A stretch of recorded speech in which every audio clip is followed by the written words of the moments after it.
Hi everyone, I'm Pelin Zhong. In this video, I will talk about parallel approximate shortest paths via low hop emulators. This is a joint work with Alex Andoni and Cliff Stan. Undirected shortest path is a fundamental problem in computer science. In this problem, we are given a weighted undirected graph G with n nodes m edges and a pair of vertices S and T. The goal is to output a shortest path from S to T. Dijkstra's algorithm can solve this problem in near linear time in the sequential setting, and this algorithm has been known for more than 60 years. In this talk, we will talk about parallel shortest path algorithm. In particular, we study shortest path algorithm in the PRAM model. PRAM model is a classical model for parallel computing. In this model, we have several processors, and they have a shared memory. In each time step, the processors can simultaneously read or write memory cells. The efficiency of a PRAM algorithm is measured from two aspects. The first one is the parallel time. It's the number of parallel steps of the algorithm. We want this to be much smaller than the size of the problem. In particular, for the shortest path algorithm, we want this to be much smaller than the size of the graph. Ideally, we want this to be polylog n. Another aspect is the work. The total work of a PRAM algorithm is the total number of operations of all processors. We want this to be the same as the sequential algorithm. In particular, for the shortest path algorithm, we want this to be linear in the number of the edges. The simplest way to compute shortest path in parallel would be the path doubling algorithm. It is also known as Floyd-Warshall algorithm. This algorithm has a very good parallel time. It is polylog n. However, the total work is very bad. It is n-cubed. There's a long line of work on improving the total work. However, these algorithms either have at least omega n to the 2.1 work or omega n to the 0.1 parallel time. To obtain better time work trade-offs, people turn to approximation algorithms. And here, the goal is to output a 1 plus epsilon approximate shortest path. There are already many algorithms which can achieve this goal. However, the algorithms which have near linear work have at least n to the omega 1 parallel time, and the algorithms which have polylog n parallel time, they need at least m times n to the omega 1 total work. So as we can see, these parallel algorithms are far from obtaining the efficiency we would like. Now let us review a natural method for shortest path in the parallel setting. It is called Bellman-Ford algorithm. Look at this figure. This is input graph, and we want to compute the shortest path from S to T. Before the computation, we assign each processor an edge. Then at the beginning of the computation, we give the source vertex a distance label, which is 0. And for other vertices, we give them distance label infinity. In each round, each processor just look at its edge and to see whether it can be used to update the distance label of its end vertices. So after the first round, we can update the distance labels as shown in this figure. Then after the second round, after the third round, then after the fourth round. As shown in this example, after 4 rounds, we can find the shortest path from the source to the target. So we can observe that the parallel time is equal to the number of hops on this shortest path. The total work is just the parallel time times the number of edges, because each time a processor should check whether it should use this edge to update the distance label or not. In the worst case, the number of hops on the shortest path can be as large as the number of vertices. So in the worst case, the parallel time can be linear in the number of vertices, and the total work can be n times n. So this is pretty bad. By this kind of observation, Ed Cohen in 1994 introduced a concept called Hopset. The Hopset is a set of shortcut edges. Putting these shortcut edges into the original graph does not change the distances. However, after adding these shortcut edges, we can make low hop approximate shortest paths between every pair of vertices. For example, for this graph, if we add these 3 shortcut edges, as you can see, if we look at any 2 vertices, we can always find a path in this new graph which only uses at most 2 hops, such that the length of this path is a good approximation of the length of the real shortest path. So in the original Alex Cohen's paper, she introduced this H-epsilon Hopset. Hopset is a set of extra edges such that for any two vertices S and T, there's always an H-hop path in the union of G and H, such that the length of this path is at most 1 plus epsilon times the real distance. This small h is also called the hop bound.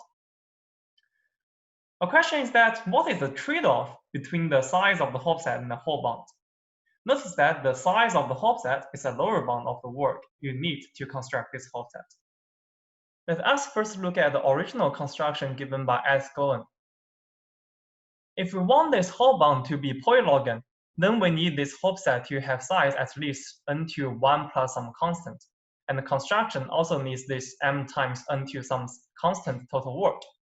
This means that if we want to use this hopset to construct 1 plus epsilon approximate shortest path directly, and we want this to be polylogan parallel time, then we need m times n to some constant total work. There are many improvements for this 1 plus epsilon approximate hopsets. However, none of these algorithms can break this barrier. Actually, in 2018, Abud et al. Showed that there's no much smaller hopsets. In particular, if we want this hop bound to be polylogan, and we want this epsilon to be smaller than 1 over log n, then the size of this hopset needs to be at least n to 1 plus some constant. So here is the main question. Can we compute approximate shortest path using polylogan parallel time and near linear work? So as I discussed in the previous slides, we already know that we cannot achieve this goal by directly using Hopset framework. So we need some new framework. For this problem, it remains open for more than 25 years after Alex Cohen's original Hopset paper. And previously, even a polylogan approximation is not known. Here is our result. We show that we can compute 1 plus epsilon approximate ST shortest path using polylogan over epsilon parallel time and near linear work. Our algorithm has 3 stages. So firstly, we introduce a new concept, which is Low Hop Emulator. It is very similar to Hopset, but there's some fundamental difference. I will discuss it later. And I will compare Hopset with Low Hop Emulator. So in the first stage of our algorithm, we construct this Low Hop Emulator, and then in the second stage, we use continuous optimization to solve some more general problem. Actually, we use the first stage to get some polylogan approximate shortest path and use this approximate shortest path to construct some preconditioner for this continuous optimization. And for the second stage, this continuous optimization, we use Sherman's framework to solve a more general problem. It's called uncapacitated mean cost flow. And in this stage, we can get some 1 plus epsilon approximation for this mean cost flow problem. So the last stage is that once we get this 1 plus epsilon approximate mean cost flow, then we show that how to recover our path from this flow. So this is the final stage. We call it path construction. Here's the high-level picture of our algorithm. So firstly, we construct this Low Hop Emulator. Then we can use this Low Hop Emulator to compute single source shortest path with polylogan approximation. And then we can use this polylogan approximation to compute an L1 embedding. We can embed the original graph metric into L1 space. Then we develop a new preconditioner for the mean cost flow problem. And by combining this new preconditioner with the L1 embedding, we can solve uncapacitated mean cost flow with 1 plus epsilon approximation. Finally, we develop a recursive path construction technique, and by applying this technique on the obtained flow, we can finally construct a 1 plus epsilon approximate ST shortest path. In this talk, I will mainly discuss the Low Hop Emulator part, and this part already gives you a polylogan approximation for the single source shortest path. Before I talk about the construction of the Low Hop Emulator, let me first formally introduce Low Hop Emulators. So what is a Low Hop Emulator? A Low Hop Emulator of a graph G is a sparse emulator graph G prime such that for any two vertices U and V, the distance between U and V in this G prime is an approximation of the distance between U and V in the original graph G. Notice that this approximation can be much larger than 1 plus epsilon.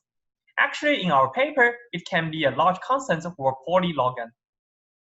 Another property of this Low Hop Emulator, which is crucial, is that this graph G prime has low hop diameter. It means that for any two vertices U and V, the shortest path between U and V in this graph G prime only contains small number of hops. Notice that this is the exact shortest path.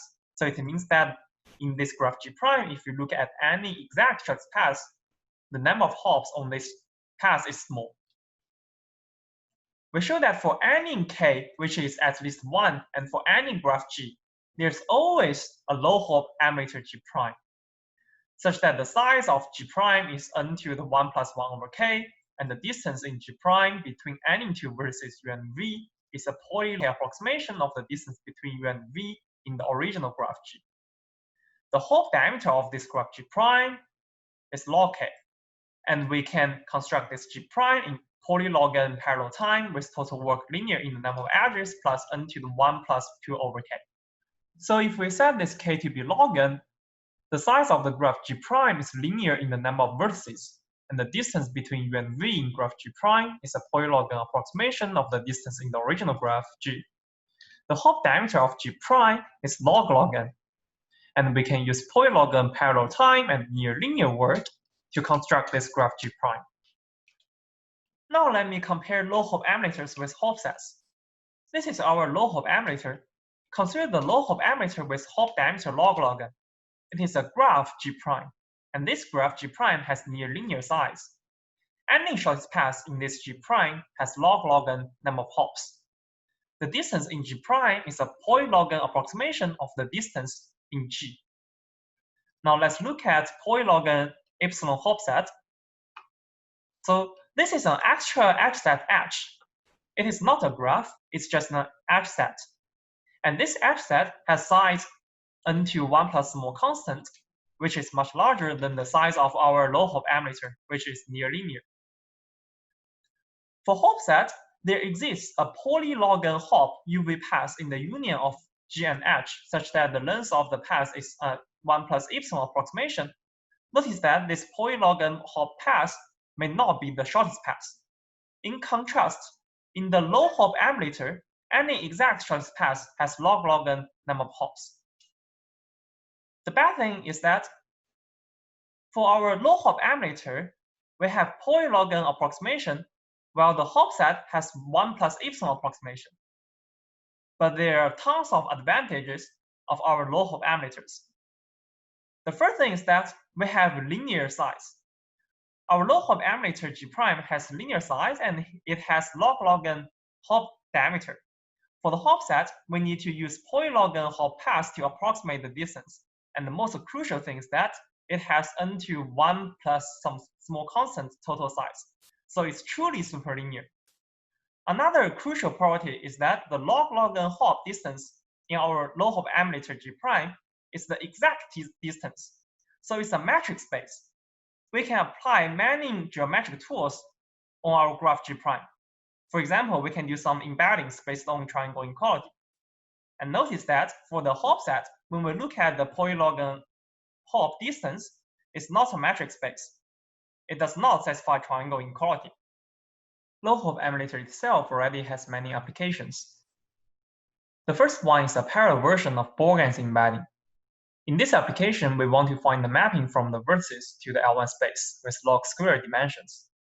The goal is to find this mapping phi such that the L1 distance between phi u and phi v is a polylog approximation to the original distance. To compute this Borgen's embedding, you need to compute some exact distance for some graph, and you cannot use Hopsets to achieve this goal because Hopsets do not have triangle inequality. Parallel Borgen's embedding is also a crucial subroutine for constructing the preconditioner for our second stage of our 1 plus epsilon approximate shortest path algorithm. Another application is the metric tree embedding. To compute metric tree embedding, we also need this kind of triangle inequality. And another application is low diameter decomposition. And I believe there are many other applications of our low hop emulators. All of these applications have near linear work and polylog n parallel time. Now let me go to some technical parts. How to construct this low hop emulator? Before I tell you how to construct low hop emulator, let me introduce an important ingredient of low hop emulator. We call it subemulator. The subemulator is a graph on a small subset of original vertices, and it can approximately preserve pairwise distances of far pair of vertices in the original graph. Let me show a formal definition of a subemulator. For integer b in the range between 1 to n, 8b22 subemulator of a graph G is a graph H satisfying following properties. The first one is that the vertex set of H is a subset of vertices of G. For any vertex u in G, let Qu be a vertex in the graph H, which is the closest vertex to u in the original graph G. We call Qu the leader vertex of u. Then the second property is that for any vertex u in G, the leader vertex of u is the b closest vertex of u in the graph G. Notice that the one closest vertex of a vertex is always itself, and any vertex is an n closest vertex of another vertex. The third property is that for any two vertices u and v in the graph H, the distance between u and v in the graph H is always a 8 approximation to the distance between u and v in the original graph G. And the last property is that for any two vertices u and v in the graph G, the distance between u prime and v prime in the graph H is at the most the distance between u prime and u plus 22 times the distance between u and v plus the distance between v and v prime in the graph G. Here, u prime is the leader vertex of u, and v prime is the leader vertex of v. Now let me show how to construct this 8b22 subemulator H of the graph G. How do we choose vertices? This is just by sampling. We sample each vertex with probability log n over b. As you can see, about only 1 over b fraction of the vertices are survived. And with high probability, every vertex has at least one b closest vertex, which is chosen to be in H. Next, we show how to construct the edge set. It contains two types of edges. Before we construct edges, we first compute b closest vertices for every vertex u in the graph G. For each vertex u in graph G, we find the closest stamped vertex v and let v be the leader vertex of u. Denote the leader vertex of u as u prime. Then we construct the following two types of edges. The first type is that for each vertex u and for each b closest vertex v of u, we add an edge between their leaders, with the weight, which is the total length of the shortest path from the leader vertex of u to u, u to v, and v to the leader vertex of v. The second type is that for any original edge uv in the graph G, we add an edge between the leader of u and the leader of v, with the weight, which is the total length of the shortest path from the leader of u to u and v to the leader of v, plus the weight of the edge uv. This is the construction of a subemulator. It is easy to see that the number of vertices in H is roughly n over b, and the number of edges is m plus n times b. The parallel time of this construction is polylog n, and the work is at most m plus nb squared. I'm going to talk about how to use subemulators to construct a low hop emulator. We construct a sequence of subemulators h0, h1 to ht, where the first subemulator h0 is the original graph G. Hi is the 8bi22 subemulator of hi-1, and the last subemulator ht is the clique. Then we construct our low hop emulator as the following. Firstly, we choose a sufficiently large constant penalty factor p. In our paper, we choose p to be 27. Then we construct two types of edges. For the first type, consider each vertex u in the subemulator hi-1. We connect it to every bi closest vertex v with the weight, some penalty, times the distance between u and v in this subemulator. Notice that the penalty is larger for smaller I. Now consider the second type. For each vertex u, we connect u to its leader vertex in this subemulator. The weight is some penalty times the distance between you and its leader. Notice that the penalty of the second type of edges is always smaller than the first type of edges by a factor p. Then we can show that by our construction of G prime, any shortest path in G prime must have the following shape. It starts from some vertex in subemulator H0, then it keeps going to a vertex in the same subemulator or the next subemulator. Then until it reaches some vertex, it starts to go backwards. Notice that at any time, this shortest path can stay in the same subemulator for at most one step. Thus, the hop diameter is at most 40. Due to our choice of the penalties of the edge weights, the approximation is at most 2 to the order of t. If we choose bi properly, we can make t to be at most log n, since the approximation factor is polylog n. By our choice of bi, we can make the parallel time polylog n and the total work near linear. Here are some open problems. The first one is that, what is the best trade-off between the size and the approximation ratio of low hop emulators? Is it possible to get n to the 1 plus 1 over k size and order of k approximation? Another question is that, what is the optimal parallel time for near linear work, 1 plus epsilon approximate shortest path? Is it possible to get just log n parallel time